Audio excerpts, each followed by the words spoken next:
Good morning. I'm going to read a few chapters, starting with chapter 1 of Echo. In a town between the Black Forest and the Swabian Alps, Friedrich Schmidt stood on the threshold of his half-timbered house, pretending to be brave. From his vantage, he looked across the rooftops of the Trossingen toward the castle-like factory looming above the town.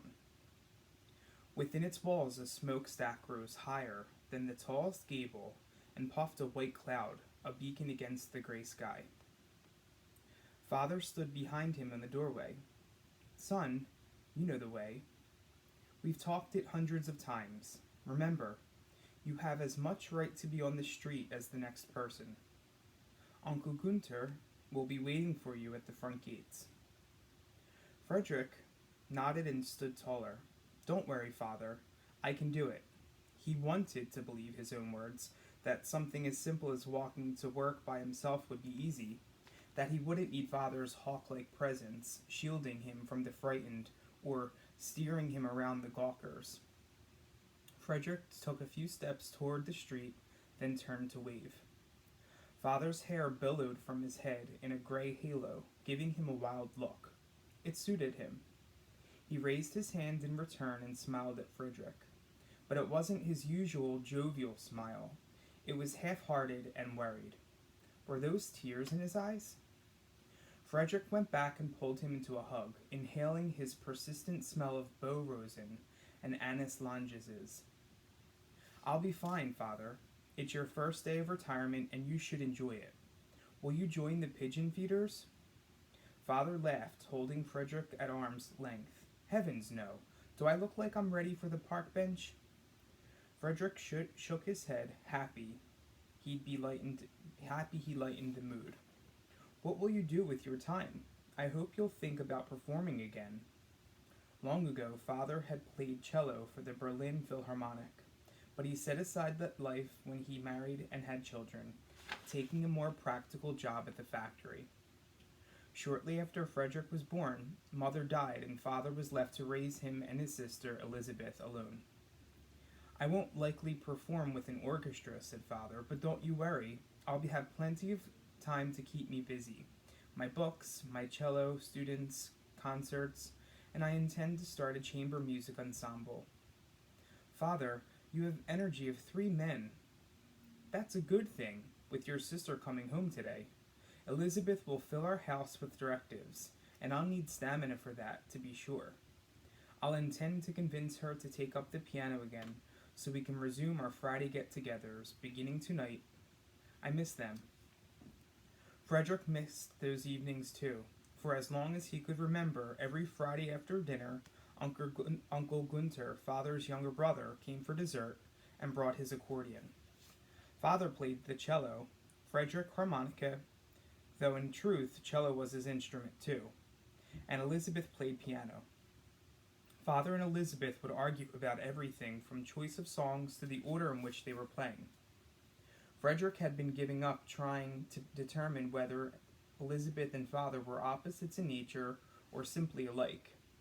Still, those were his happiest memories, the polkas, the folk songs, the spontaneous singing and laughing, even the bickering. Now Elizabeth would be home from nursing school for 3 whole months. He couldn't wait for their late-night talks, or passing a novel back and forth and taking turns reading it aloud, and their Sunday afternoon card games of Monocle around the kitchen table with Father and Uncle Gunther. The past year hadn't been the same without Elizabeth's mothering and bossing and cooking. His mouth watered just thinking about her cooking. Do you think she missed us as much as we missed her? Asked Frederick. Father smiled. How could she not? He pointed Frederick toward the street and patted his back. Have a good day at work, son, and don't forget to, I know, Father, look up. Chapter 2. When Frederick was around the corner, he did the opposite. He shoved his hands into his pockets, hunched his shoulders, and tilted his right cheek toward the ground. Father would never have tolerated this posture, but it made Frederick feel less conspicuous, even if he was more vulnerable to things in his path. Besides, he often found lost fenning while looking down. Soon enough, he stumbled over a bundle of newspapers that had been tossed toward the storefront. He braced himself on the building and read the headline, Parliament Passes Law. Frederick groaned. Another law for Father to criticize. Since Frederick didn't attend regular school, Father insisted they read the newspaper together every night as part of his studies. He could not count the times in recent months that Father had tossed the paper aside, disgusted with the new Chancellor, Adolf Hitler, and his Nazi party. Father had been a member of the German Freethinkers League until a few months ago when Hitler outlawed the organization.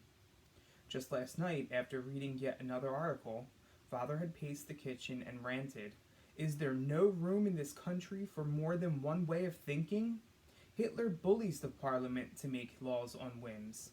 Hitler takes away all civil rights and gives his stormtroopers the freedom to question anyone for his reason. Hitler wants to cleanse the population for a pure German race." What did it all mean? What was a pure German race? Clear-skinned and perfect? Frederick touched his face and felt his stomach tighten in worry, especially since he was neither. He ran his fingers through his hair, which did him no service. It was thick, blonde, and tightly curled. He could feel it frizzing in the damp air, just like his father's. No matter how long it grew, it stuck out instead of down. If only he had straight hair, he could let it drape across his cheek. But there was no hiding his blotchy birthmark. It was as if an imaginary line was drawn down the middle of his face and neck, and on one side his skin was like everyone else's, but on the other a painter had dabbed shades of purple, red, and brown, turning his cheek into a mottled plum.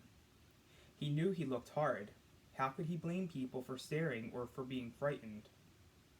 At the next corner he turned down the thoroughfare. When he reached the music conservatory, he could hear someone practicing the piano in an upper story. Beethoven's Für Elise. For this, he stopped and lifted his head, becoming lost in the music. Unconsciously, his hand rose and bounced to the time of the song. Frederick smiled as he pretended the musician was following his direction. He closed his eyes and imagined the notes sprinkling down and washing his face clean. A car horn startled him. He shoved his hands into his pockets, lowered his head, and resumed walking. He kicked at a rock in his path, feeling the familiar mix of hope and dread. His audition at the conservatory, for which he'd been practicing for a long time and had memory, was just after the new year. What if he did not perform well? Yet, which would be worse, to be accepted or refused? A weight pressed on his heart. How could he want something and fear it so much at the same time? He took a deep breath and kept walking. As he approached the schoolyard, he gave himself his usual lecture. Don't look.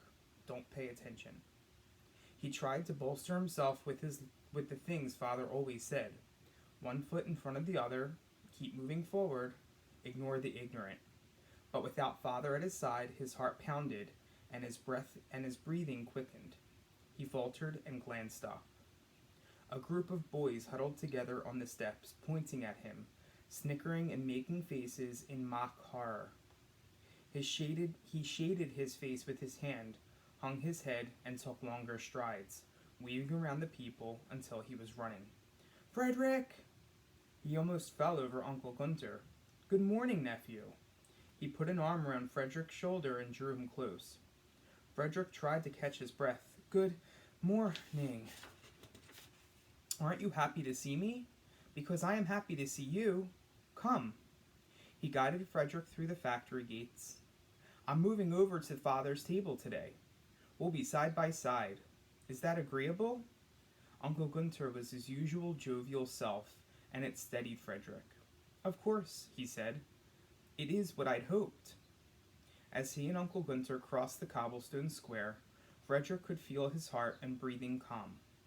The towering buildings, the stone paths, and the arched passageways all meant safety.